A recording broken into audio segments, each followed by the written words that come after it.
You ask Tiger to calculate. This deals with linear inequalities with one unknown.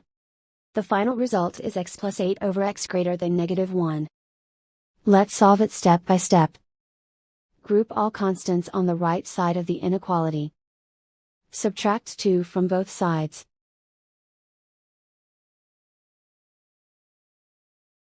Group like terms.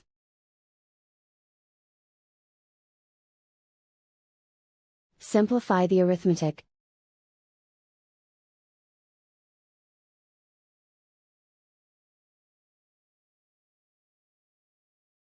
Plot the solution on a coordinate grid. And so the final result is x plus 8 over x greater than -1.